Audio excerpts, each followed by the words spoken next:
Hello, everyone, and welcome to Genre Flip. I'm Ben. And I'm Eric. And Genre Flip's a podcast where we take a movie in a clear genre, flip it around, and see if it still works in a different genre. That's right, and this week we are taking John Carpenter's classic, 1982's The Thing.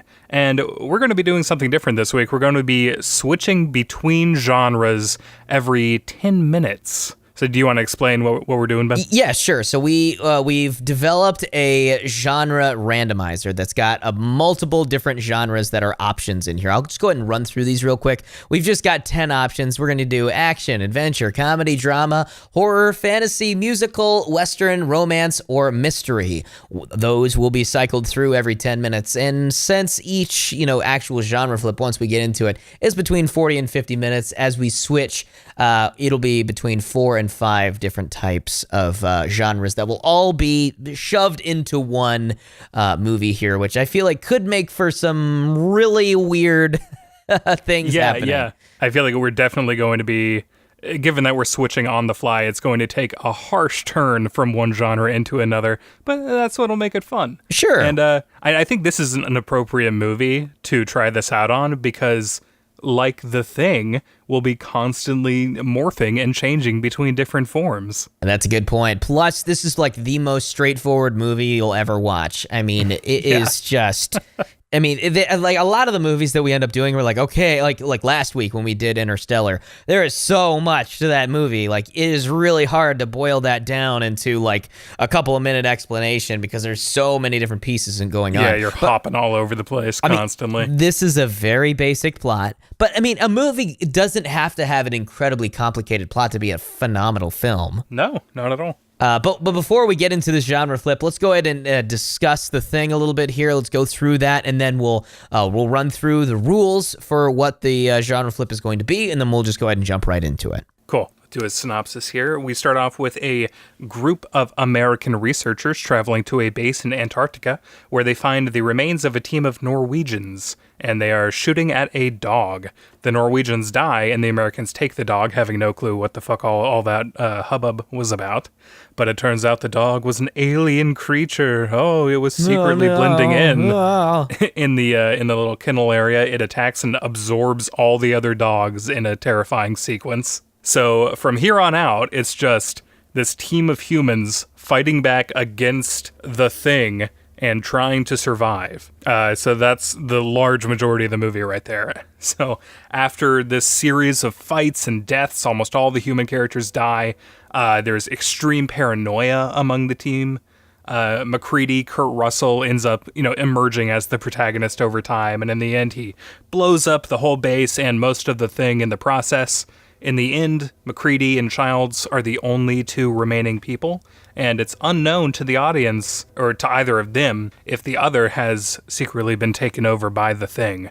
So even now, with only two of them left, they can't trust each other. And we end on that ambiguous note. Now, you told me something that I was actually not aware of in terms of like the way that this movie ends. Because I just assumed that McCready and Childs both just died after this. Because, I mean, That's what they say. They're like, there's no way that we're going to be able to survive. And so it's, I mean, it's up to the audience's interpretation of what happens. But I felt like they were going to die. Yeah. I feel like the implication there is that both of these characters end up dying as long as neither of them are the Thing and could continue living in whatever temperature. But yeah, there is a 2002 video game that continues the story with basically just a rescue team or a new team of researchers coming to the base and like discovering what happened to McCready's team.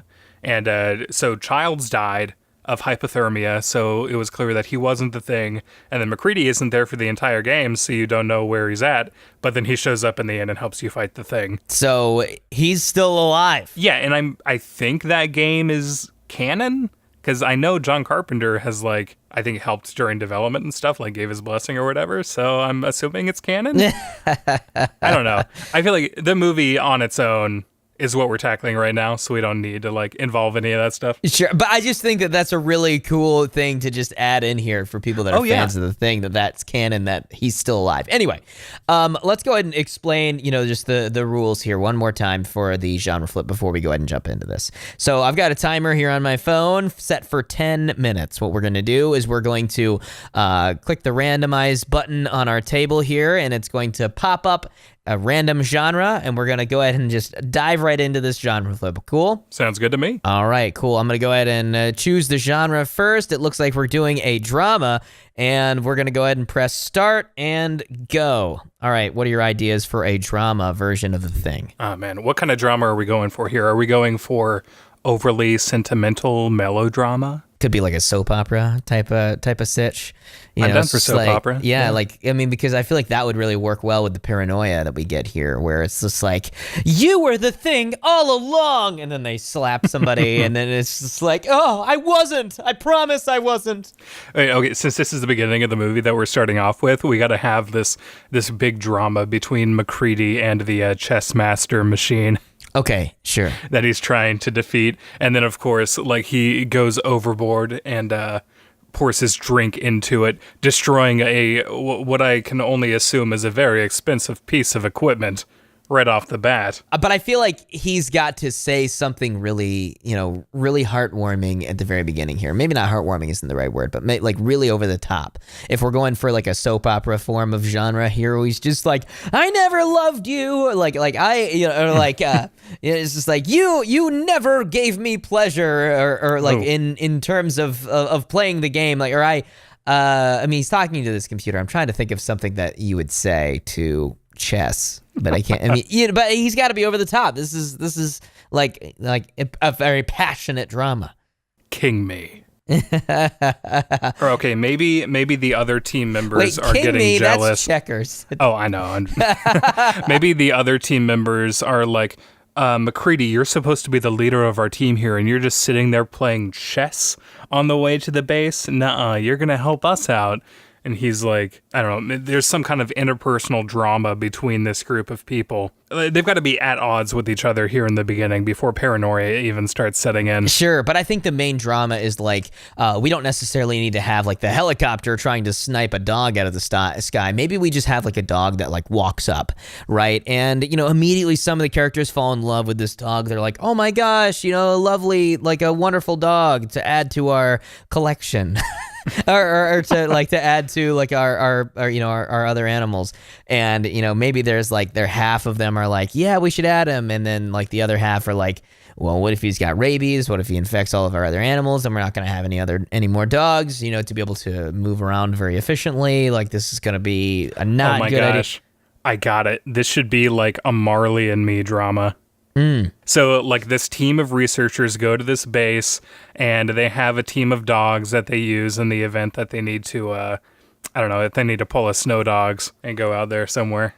They find another dog, and they're like, I don't recognize this. How is this dog here? And they're like, maybe it was the Norwegians. They left it behind. And so some of the team members want to keep the dog. Other ones want to just like put it down because they're afraid that it might have gotten, it might have something wrong with it for some reason. And so MacReady develops this attachment to the dog. It reminds him of his childhood dog, and he just wants to take care of it. You've got like Wilford Brimley, who's like, no, we can't take care of that thing. Sure. And so maybe they ultimately decide to bring the dog in to stay with them to be able to keep it warm, because they know that a dog can't survive in these temperatures alone. And so it must have come from their camp, so they know that it's nearby. So maybe MacReady hops into the helicopter to be able to fly over to the Norwegian area to be like, hey, my team has ultimately decided that we can't keep this dog, so we need to see if we can find the dog's master over in the other camp in the Antarctic. Okay, so I'm assuming it's going to be the same where everybody is gone. There's just the remains of what appears to be a brutal fight. Sure, but I feel like it needs to be similar. Like they need to show the fire, because this is a very important scene. I mean, this is how they figure out the way that the Norwegians were able to fight the thing. I mean, they really would have had no idea what to do had they not seen all of these like fucking melted people, right? Yep. So they go in here and maybe it's on fire at this moment, and they're like, there's probably someone in there, we've got to go. And so like, McCready jumps in like a full fireman mode as he's like, is there anyone in there? Is like, it's coming around, there's like really intense music of like sadness as there's like, you hear someone coughing in the back, and he's like, there's someone, we've got to go in, we've got to save them, as they like run into the building to be able to rescue the lone survivor of the Norwegian crew. Okay.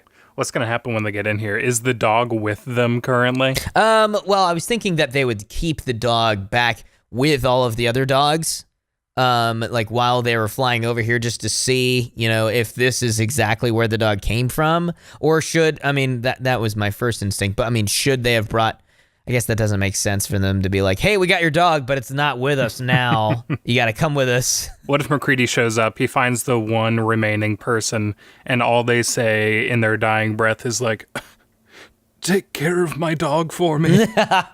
And McCready's like, don't worry, I will. I'll make sure nothing bad happens to him. As he they do like a really passionate like man hug kind of thing where they clasp hands, and then they go around the shoulder and do the pat or whatever, the back pat. And in McCready's hand, as he grasped the hand of the lone survivor, was a dog tag, and he looked at it and it says "Thing" on it. So he's just like, that must be the dog's name. We're going to call him Thing. Man, that's like in Bird Box where Sandra Bullock calls the kids boy and girl. I haven't seen this movie yet. Come here, Thing. But, it's okay. I'm sure that's what happens. Okay. So, so they end up deciding, all right, well, there's no one else that is left here. Everyone has somehow passed away due to this freak accident in the Norwegian camp. Due to their sadness from losing the dog. Yeah, and it is up to us to be able to keep this dog. Do they decide to investigate what caused the fire as they let the place continue to smolder until it eventually goes away? Do they investigate, see what was going on, or do they just feel like it's a lost cause, hop back into the a helicopter, and then just peace out? I feel like right now the focus is around this dog, so they should go and see the dog. Okay. But when they go, they realize that something's wrong with it, and they just think this dog is sick. And they're like, he's been out in the cold for too long. Yeah. One of them's like, McCready, I think it's too late. I think we're going to have to put him down. It seems like he's in pain. Something like that. But of course, unbeknownst to them, this dog isn't only named Thing, it is the Thing. Ooh. And we can't make this a horror movie though. This is a drama for at least the next 2 minutes. Right. So, he like the dog has been sick. He's kind of like limping around the pen, and he's just like really looking pretty worse for wear. And so McCready goes in and as he strokes the dog, like he just pets him on his back, and he's just like, Thing, we're going to get you out of this. I know there's got to be some sort of cure for whatever it is that you have. As he like takes the dog tag out and, and presents it to the dog. They don't actually give dog tags to dog. Is he going to make it like a collar? I don't know. I guess they could clip it on to the existing collar that he's already wearing. Yeah, sure. So that he's got it on there so that we all know which dog is the Thing. So all the humans can come in, and like some of them are like, this is stupid, and McCready's like, it matters to me. I love dogs. Yeah, maybe they come in, and like the doctor is trying to come in and put the dog to sleep to be able to ease the suffering, and McCready's like, no, you will not kill my dog. And maybe there's like like some drama here where like the two are in like a little bit of a shuffle. He's just like, no, it was the Norwegian's dying wish that I take care of this dog, and I'm not gonna let you harm it. Okay, so he's gonna step in front of them, in between them, and the dog, of course, is like coughing, like it's on its deathbed. Basically, it's having a hard time pulling through, and all the other dogs are sitting around looking sad, like, oh, our comrade. All right, that would be the first time's up there for that genre. It's time to switch. Roll again. It is now a musical. So McCready, decides, in this all of this emotion that is just within him to be able to protect the dog that he has now said is his, right? He decides to profess, a love song towards the dog and how he will defend it, and it rhymes and he dance. I don't think that I can come up with a song on the spot.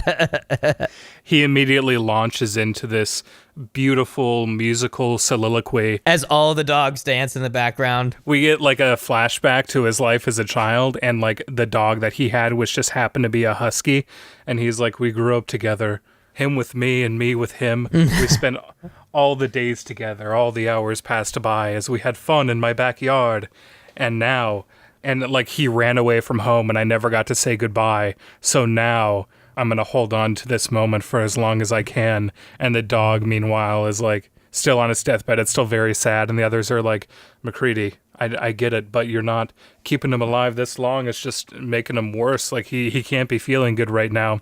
And finally, somebody steps in and they talk about their experience with like a loved pet who ended up needing to be put down. They're like, this is really sad, but it's like, oh, my dog had cancer and we had to had him put down, but in the end, everyone, like, it was better for him. He lived a full and happy life. McCready, you don't even know this dog. All we can do for him now is let him go in peace. And they finally convince McCready, and McCready's like, oh, okay, if it's what's best for him. And then they go and like try to put the needle in the dog to inject him, but as soon as the needle touches its skin, it transforms into the thing and starts murdering people. Oh my God, what kind of a musical is this? I'm thinking of like Little Shop of Horrors. So the dog, you know how like its head splits open and it's like a flower? Yeah. It's like that, and it's able to like close and open the flower and sing through the neck hole.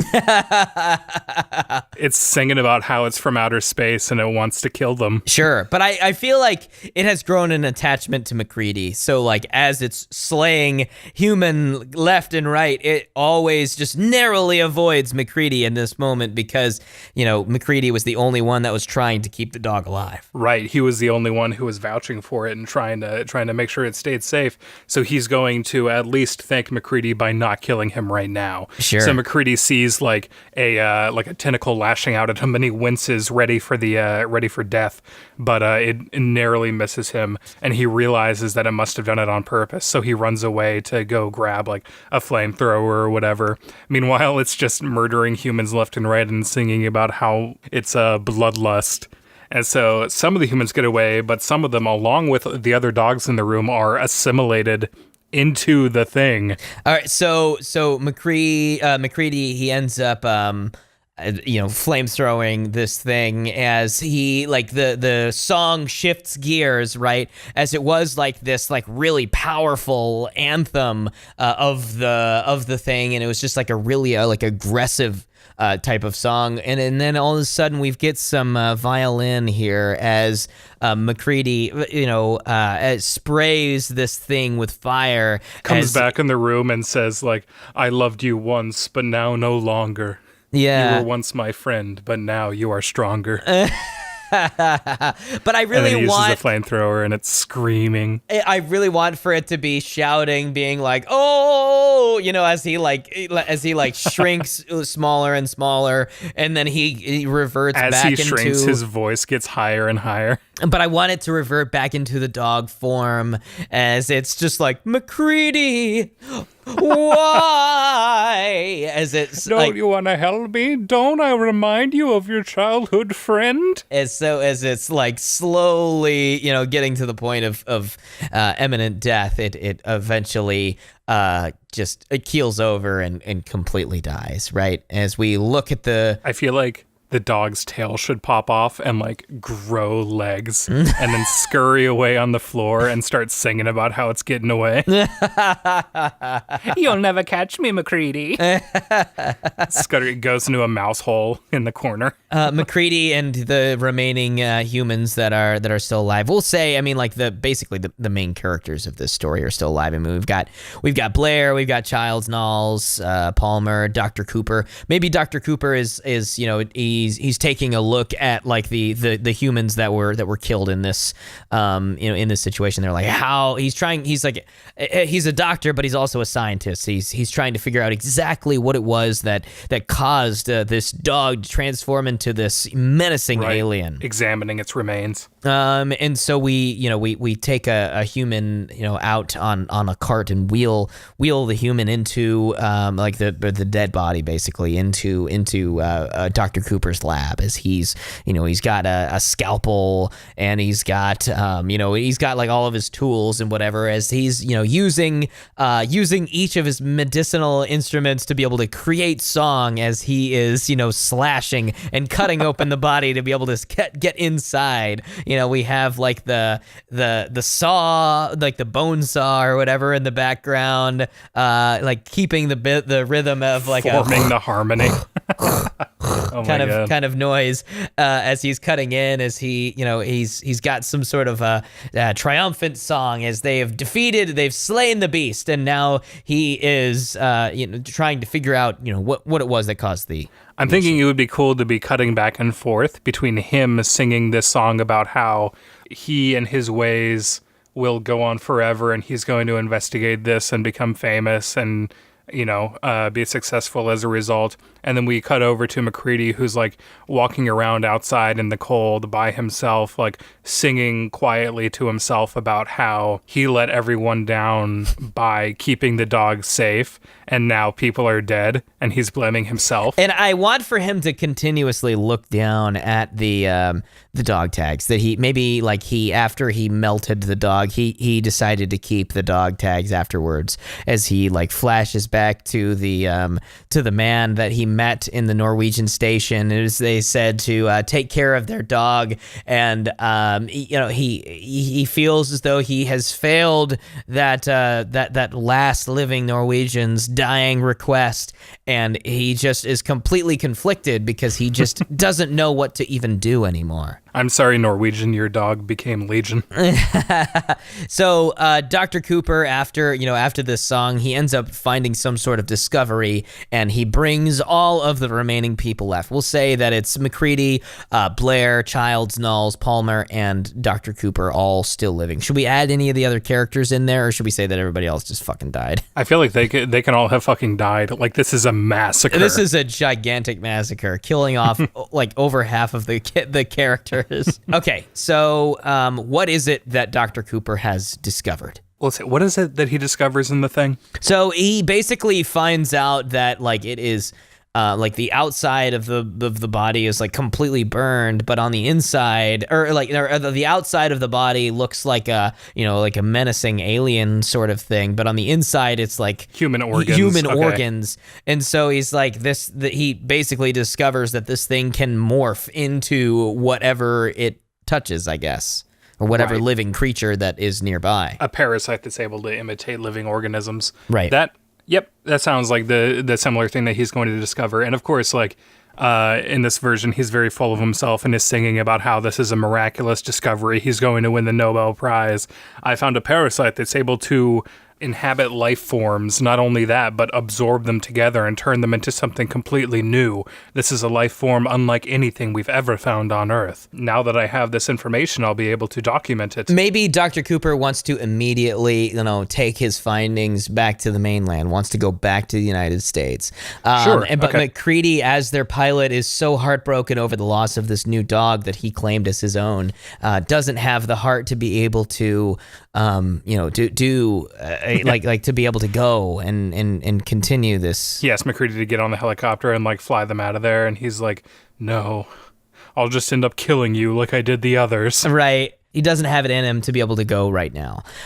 So where should we go from here? Because obviously we can't have Dr. Cooper get on the thing get on the helicopter with the thing and actually make it. Oh, well, time to switch genres once again. Let's see what we get this time. Let's go ahead and roll one more time. And it looks like comedy is what we're going with now as we restart the clock. Oh, boy. So Dr. Cooper is now angry that McCready will not take him to another continent at this point. He's like, well, I'm going to get this data, I'm going to collect it all myself, and I'll just prepare it for the inevitable trip back. But as he goes back, what if the thing inhabiting the body has, like, crawled off the table? So when he gets back, it's not there anymore. And he's like, is this some kind of prank? What's going on here? What kind of comedy are we going to turn this into? I'm really trying to think of like what would be the thing that would be the most right. Is this going to turn into some sort of slapstick comedy like the Three Stooges kind of sitch where people are like, get that thing as they're trying to kill as they're like, running around, with baseball bats trying to smash it or whatever as they like accidentally hit each other and they're like, meow, kind of slapstick comedy. Accidentally lighting each other on fire with the flamethrower. It's like, hell, stop it, you. I could totally see that. Like somebody, he's like, I've got the thing, as like they're running around with flamethrowers trying to get it as the thing scurries off, is able to just get out of reach of the flamethrower. And then McCready, we'll say, corners the thing as he's just like, I've got you now, as he, cranks up the flamethrower. Just as Norris comes around the corner and, Norris is dead. Palmer, just as Norris, Palmer comes right around the corner and gets it right in his ass. Like the flames just nail him right in the butt. And he's like, as he's jumping around trying to put himself out, but the flames are too much to be able to do it. So he ends up running outside and does a cannonball into the snow as he, gets up and turns around. We can see his bare ass just kind of smoldering just a little bit as the smoke rises off of his clothing that is now burned. Who's the next character who dies? Is it Dr. Cooper when he does the defibrillator? Yeah. So Dr. Cooper is the one that dies next because, I think that we need to keep one more character alive. Let's go ahead and bring Norris back to life, and we'll say that Norris was the one that got his butt burned, right? Okay, sure. Just because we need two characters to be able to die in the scene that Dr. Cooper dies in. Right. I was thinking that like when Dr. Cooper dies, he's trying to like, he's got maybe like the it'll turn into like a body horror slapstick comedy where maybe not the entire body goes missing, but like one of the legs crawls off of it and becomes its own thing and starts attacking people, and that's what they end up trying to light on fire. But then Dr. Cooper goes back to the body and he's like, all right, well, time to do what I can on this still. Takes the defibrillator and the whole chest and stomach opens up and his arms go in. And I figure it's just going to be like a mouth where it like bites his arms but like pulls his whole body in. So it's just, it eats his entire body and then it burps like it's in a kid's movie. I was thinking that you're going to go with some sort of like really terrible joke where it's going to like rip his arm off and they're going to be in like, Dr. Cooper wasn't supposed to be in there trying to save the life of this thing that they know has inhabited this person. And McCready was going to be like, Dr. Cooper, I caught you red-handed. Dr. Cooper, shoot it. I'm unarmed. Could you give me a hand? But seriously, I'm dying over here. Yeah. My blood is pouring out of me so quickly. Passes out and dies. So Dr. Cooper gets swallowed whole by the thing. Yep. It chews them up. It eats them. And it burps. Maybe it like, coughs up a shoe or something like that. Like, is it like a shoe kind of rolls over on the ground and maybe Childs walks up and he's just like, why I oughta. This is Cooper's shoe. He just like recognizes that's who it was. Maybe he wasn't there, or maybe they're all in the room, and maybe he doesn't need to discover that it's Cooper's shoe. Where do we go from here? I'm trying to obviously the thing is now at large because it has just killed Dr. Cooper. How do we keep this super lighthearted and fun as there is a monster on the loose, totally demolishing everyone? It's like a Scooby-Doo chase. Oh, yeah. Yeah. Okay. The humans are just running away, and the thing is chasing them, but it's like constantly slipping around corners and stuff. Sure. So they end up running down like a long hallway, right? As the thing is after them, and they each go in different doors, like all the way down as MacReady goes into the last door, slamming it in the face of the monster as like Nulls, who went in the first door, looks out in the hallway as like it's kind of like a reverse whack-a-mole kind of situation where they each kind of keep on poking their heads out the door and then slamming the door in front of the face of the monster who keeps on running down to each door. I'm thinking if we want to emphasize characters' personalities here, I feel like, I don't know, for some reason when I think comedy, one of the first movies that's just popping in my mind right now, even though it's not the best movie, is The Hangover. Because MacReady is like, he's always drinking. He's into that, what is it he's drinking, like whiskey or whatever? Sure. So he could be drunk at this point. Maybe he got sad over everything that's happened with the dog and with his team dying. So he was like, I need a drink. But of course he drinks too much, and now he comes in and it's like him being super overconfident as he's drunk and trying to like fist fight the thing. And I really would love it if we see him as he tries to fist fight the thing and like everyone else is outside because they are too afraid to even be in the same room with the thing. And so we're like, why I oughta, as he like he walks up to the thing, and the next shot we see is MacReady just going flying as he, like a hole is ripped in the wall as he goes smashes through. Yeah, as he goes flying out into the snow alongside everyone else, and he's just like, hey guys. I feel like this MacReady versus the thing is like Tom and Jerry. Yeah. Like MacReady ends up getting like his hand crushed, or not crushed, but like one of his fingers gets caught in a closing door that the thing slams, and he's like grabs his hand and his finger is red and swollen, and like he's like, yeah, like a Tom scream. All right, so he goes flying out as he's sitting next to everyone. Well, what we need to have happen is we need to have Blair destroy everything next. So what we need to have him do is maybe he is going to play the hero, and he's going to be like, give me that flamethrower, I'm going in after the thing, as he like runs in there, flaming up everything as the thing is running away, as they have a Scooby-Doo kind of chase again, as he's like running up and down different hallways, and it doesn't make sense where he's coming in and where he's coming out.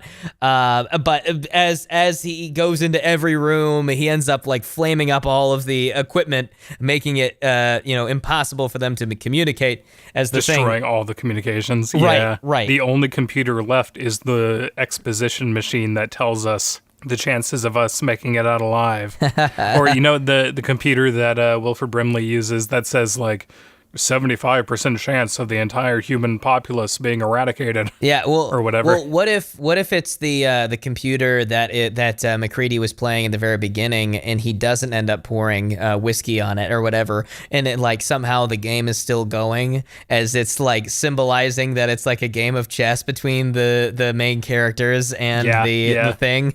He's like, wait, I've got it. The thing is the king. We need to put the thing in checkmate. That's the only way to defeat it. And then they go through, like they regroup as the thing has gotten away from them. And they're like, MacReady, you're the queen because you know this place better than anybody. You can move in any direction. Me, Blair, I'm the rook. I can go forward, backward, and side to side. But you know me, diagonals were never my thing. And Childs, you're some sort of weird motherfucker. You can only walk in like a weird... You're the knight. Yeah. You know that weird tick you have where you take 3 steps forward and 1 to the side?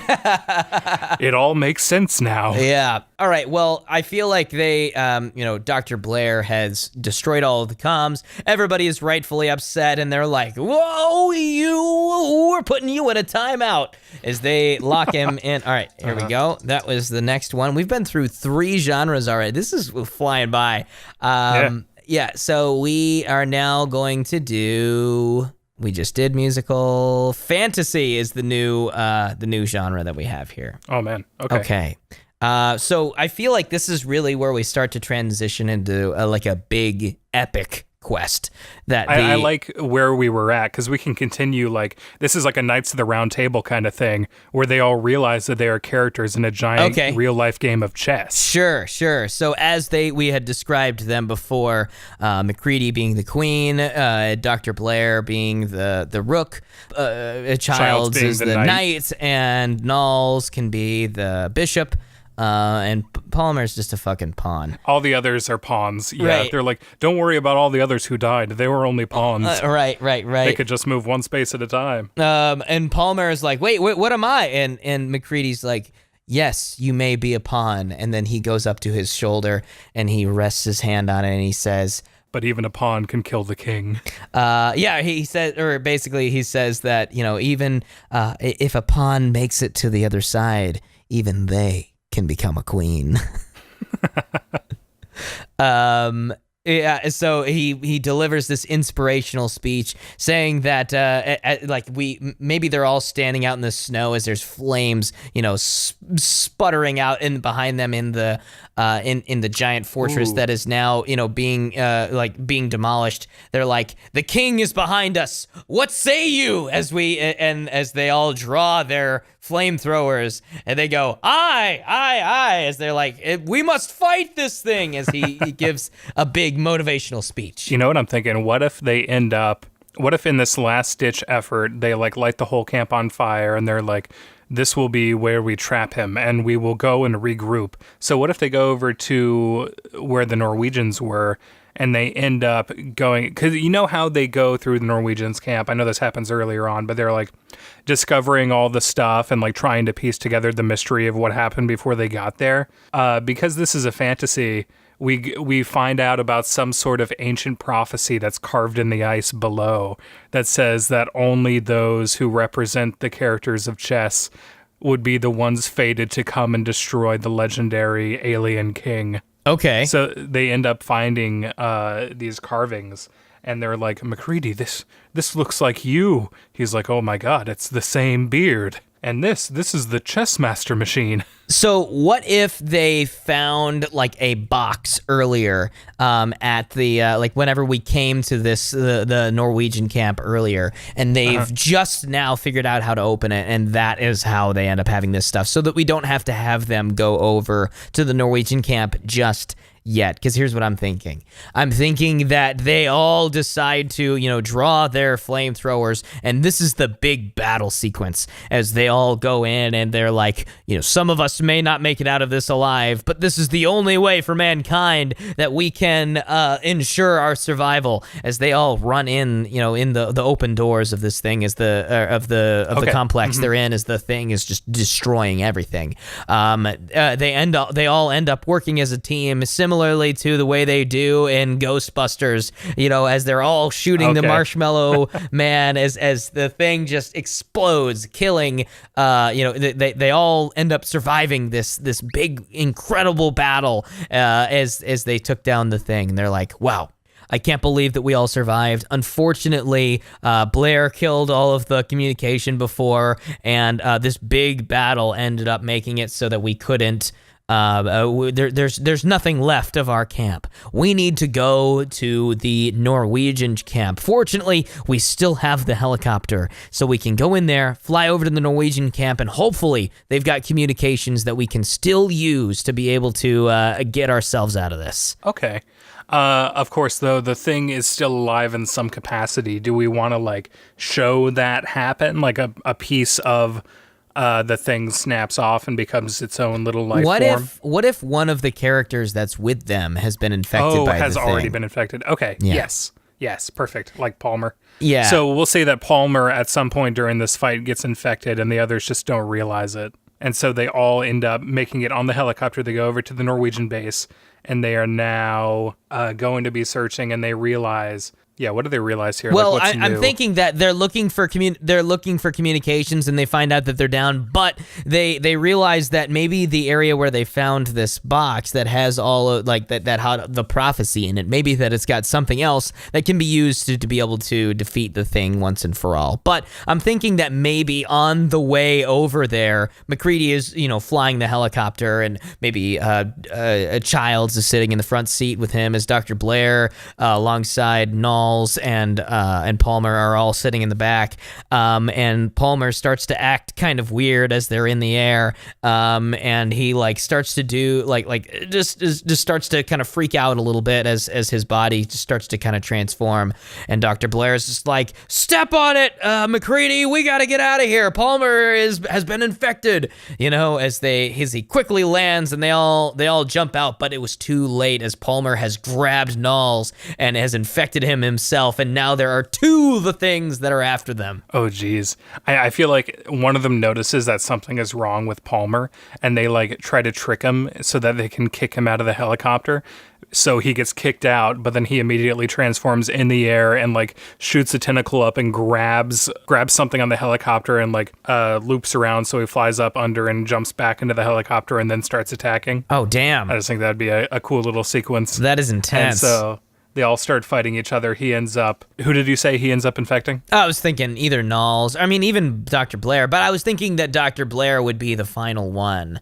Since we're really running out of characters here. At this point, are the ones that we're saying are alive are MacReady, Blair, Childs, Knowles, and Palmer? That's it? Yes. So at this point, we'll have Palmer and Knowles both be infected, and we're down to the only human characters being MacReady, Blair, and Childs. They end up getting to the Norwegian base, and maybe the things have fallen out into the snow a mile away, and they're like, all right, we don't have too much time before they make it over here. We need to find what we can to arm ourselves. Maybe they don't even land the helicopter. Maybe they realize that the only way they're going to get out of this is if they straight up abandon ship. And so MacReady, Dr. Blair, and Childs all end up diving out of the helicopter because MacReady had flown it low enough, and since there's so much snow cover on the ground, maybe they would be able to survive the jump. So they end up jumping out near the Norwegian camp as Knowles and Palmer still inside of the helicopter. They fly to a nearby mountain that ends up crashing and exploding. But lo and behold, the Knowles and Palmer both end up surviving the crash.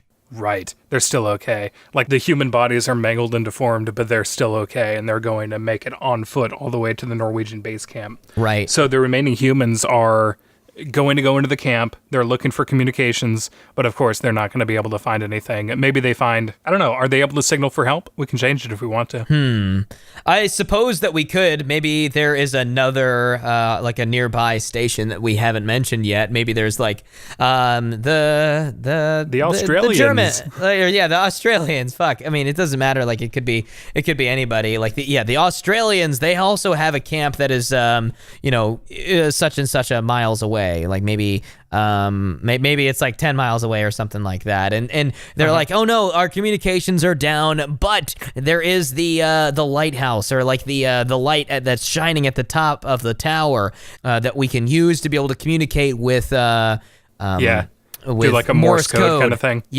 And so it's a really small tunnel or whatever that needs to be they have to climb up with the ladder, and MacReady's it's only gonna fit one of us. If this is a fantasy, I want the Australians to have a castle. It's just for some reason they built a medieval castle in Antarctica. 10 miles away. I don't know that we're going to Open make it the there. Gates. Yeah. So I'm picturing Childs climbing up this ladder to be able to get to the light that's on the top of this Norwegian station, and Knowles and or Palmer are following him as they're both there's this really intense scene as he's just climbing the ladder, basically defenseless, trying to get to the top to be able to use the light to be able to signal the Australians for help. Right.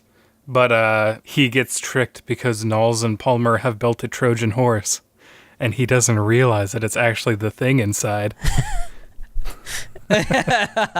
All right. That is it for that. I think this will be our final genre here that we do for this one, and it is adventure. Oh, okay. All right. So like this, I'm assuming this is kind of similar to fantasy. Should we switch and do another one, or should we just keep on this path? I don't know. I feel like this path is pretty fun. We can just make it more adventure-y than we have so far. He gets so maybe Childs gets to the top as Palmer and Knowles are right behind him as their thing versions are trying to kill him. He realizes he's not going to be able to shine the light to be able to use the Morse code, but coincidentally, there's a zip line that is attached from here all the way to the Australian Tower, and he gets on it and rides all the way. That is the longest zip line in the world. I don't know. I'm trying to think of some sort of epic quest, like 10 miles.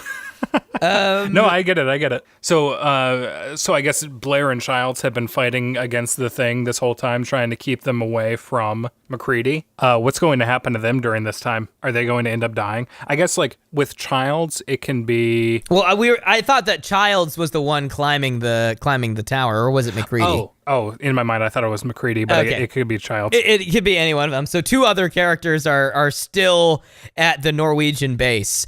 Maybe only one of them escapes, and maybe maybe in another scene it shows Childs land, because Childs does disappear for a while. Right. Mm-hmm. And so yeah, he's gone, and so it's just Blair and MacReady as they've got their flamethrowers, and they're just barely able to hold off Knowles and Palmer as Childs has disappeared into the mist. Maybe they don't even know that he's ridden this zip line. They just assume that he is now dead. Right. But really, we never got a chance to tell them. Childs has landed in the other camp of the Australians, and he's banging on the gates as he says, the doors as he says, "Open up the gates!" To let him in so that he can tell them of the tale of what's been going on over at the Norwegian camp, so that they can send reinforcements to be able to save the rest of their team. Cool. So I guess Childs will end up, or we've got to cut back to, like, we don't know what's going to happen with Childs here. He's banging on the gate. We see Australians on the inside. I don't know what they're doing, throwing boomerangs or shit. Crikey, mate, someone's at the gate. This isn't a musical anymore, Eric. Sorry, Australians. Okay. So he's doing that. They're gearing up. They're like, why should we trust you, an American scientist? Nuh-uh. We come over to MacReady and Blair, who are fighting against the thing. Of course, Dr. Blair is going to go down. He's going to get, I don't know, stabbed through the torso by the thing. The thing's going to take him over. MacReady is, I feel like he's got to have run out of his, flamethrower a while back. So now he's going to be fighting with whatever he can find around him. Okay. And maybe, well, he ends up using some sort of like, what does he use? Like dynamite to be able to kill the thing in the previous? They set a bunch of explosives and then the thing destroys the detonator. And so they just use dynamite. Or MacReady uses dynamite. So it could be something like that, where they're thinking like... But this building burned down before. I feel like whatever dynamite was in there has already exploded. Right. Maybe they have a satchel and they brought some with them. Okay. Just in case. Sure. And so they're like, Childs, you go up, you do the Morse code to the Australians. We'll plant explosives, and if worse comes to worse, we'll blow all the remaining stuff up. Okay. So Childs leaves. MacReady and Blair are fighting. Blair dies, and MacReady is like, the only thing I have left is the dynamite. I'm going to have to make the ultimate sacrifice. I'm sorry, Childs. Thinking that he's still up on the roof, he's like, you're going down with me. And as soon as he's about to blow up the dynamite, Childs and an army of Australians are rushing in wearing medieval armor.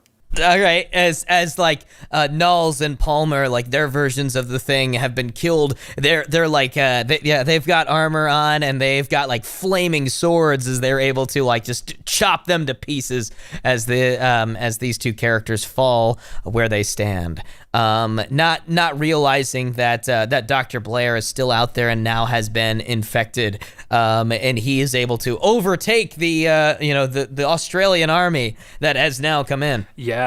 I feel like Blair sneaks up from behind and takes over like the commander of the army.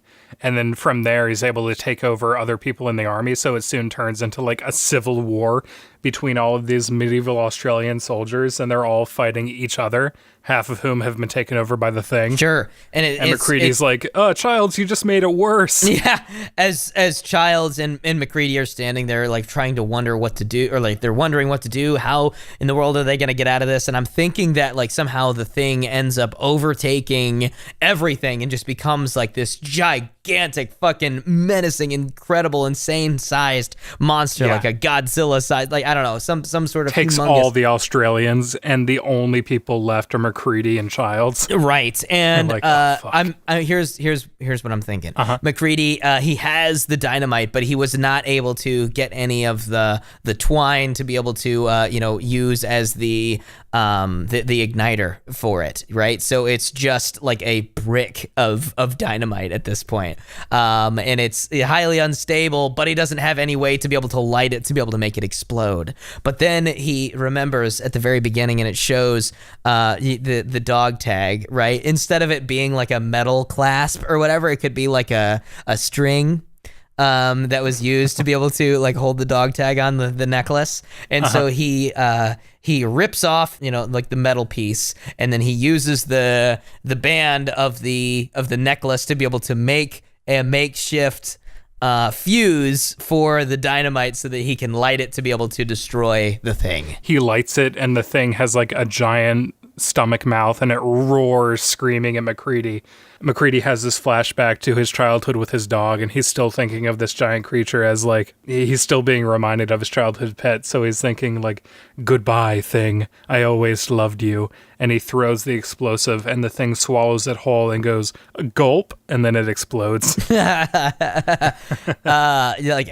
a gigantic explosion that we can see, like, the camera zooms out to like a mile away as there's like a giant fucking mushroom cloud or something that has like blood and gore splattering all over the snow. Yeah. Right. As we see like just a giant pillar of flames that is, that has encompassed the Norwegian camp as Childs and McCready both lay there saying like the warmth of the fire is keeping us keeping our body temps in check, but the snow will soon overtake us. And the Australians can't even save us now. Yeah. Well, I mean, does Childs be like, maybe we can make it if we run to the Australian place, or maybe if we go inside, we can still use the zip line, except maybe the Norwegian building is now crumbling and the zip line has since fallen apart. I'd imagine that's what's happened. So McCready is like, no, I'm sorry, Childs. I think this is the end. I think we're going out together. Childs is like, crikey, mate. he somehow became Australian. He learned a little something. Yeah. Just in the 2 minutes that he was over there. Okay, what if throughout this whole movie we set up that Childs really hates Australians, and so it's a really big moment for him to turn to them in their hour of need. And it is revealed in the very end. McCready had the evidence all along that Childs was Australian. This is just making me think of Tropic Thunder. Yeah. I've been meaning to tell you this for such a long time, Childs. You are Australian. As he goes, crikey, mate. as the flames just fade to black. And then on the screen, it just pops up, The Thing. Wow. What an epic quest. I mean, man, there was so much. This movie had it all. It had action. It had adventure. It had comedy. It had a musical. Yeah, it had a dog for a very short period of time. I don't know. I like this idea. This is extremely challenging, being able to switch genres on the fly to be able to make it make sense. I'm not sure that it did make sense, but I think this hopefully. I think that this was pretty fun. So, if you enjoyed this episode, please make sure that you are sharing things with sharing it with your friends. Let everybody know about Genre Flip so that we can continue to grow and make even more episodes for you. That's right. Thank thank you all for listening, and it would really help if you could review us on iTunes or Stitcher or wherever you're listening to this. It helps us get more people to listen. Should I got to change genre here for the ending? For the ending. Okay. Well, what's the ending genre of my sign-off line? Let's see here. Let's roll one last time, and it is horror. Thank you all for listening, and we'll catch you on the flippity flip.